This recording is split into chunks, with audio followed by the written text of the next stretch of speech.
I was born in southeast Missouri near Jackson. I had a small beef herd, which at the time was predominantly Hereford, but for some reason I fell in love with the Angus breed and purchased my first registered Angus female in 1964. My dad had grown up raising horned Herefords, and we were transitioning those out as I came of age to show and that type of thing. My very first heifer was a little orphan named Susie Surprise.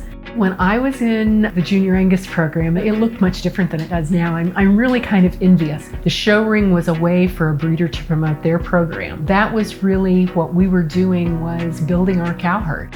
In the mid-60s, our local beef leader had a film from the American Angus Association. Little did I know, one of the main stars, you might say, of that film was a young Eddie Sydenstricker.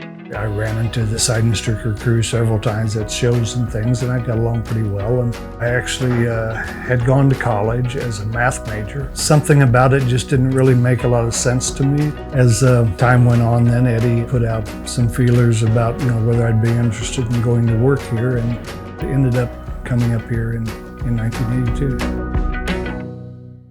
Before Ben and I got married, I took on the role as Director of Communications for the Missouri Pork Producers Association and spent 14 years, as Ben put it, being the voice of Missouri's pigs. We always thought probably working apart was a better deal. She's kind of black and white, I'm kind of shades of gray. At one point, my secretary just left. She said, "You want me to come over and help you for a couple weeks?"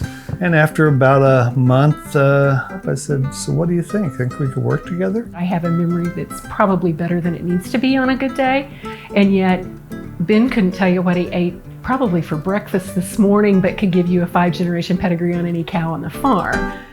Opposites attract.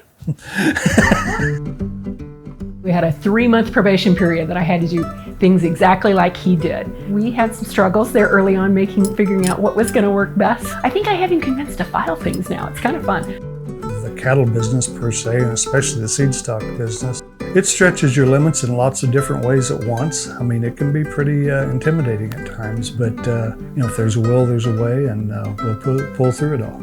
Wonderful feeling for me to be able to work beside him because he loves these cows. I'm the emotional one that has the highs and the lows, and he is the steady rock. The two of us balance each other out really good. What a fun memory to think back on. Our really good friend Mark Ahern came to the Missouri Angus banquet. Mark came by and handed me a tissue. He goes, "You might need this later." And we're like, "What the hell is this?"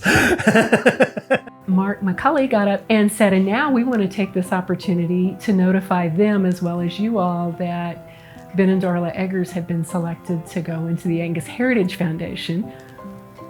So then later on, when she burst out bawling, why we knew what it was. I am just shocked and in awe to be considered in that company. Very proud to receive it with her, and very proud to stand among the breeders that have been presented this award in the past. Most all the movers and shakers that I grew up following and being mentored by, and I still think back on a lot of the things that those guys told me, and it all kind of came true.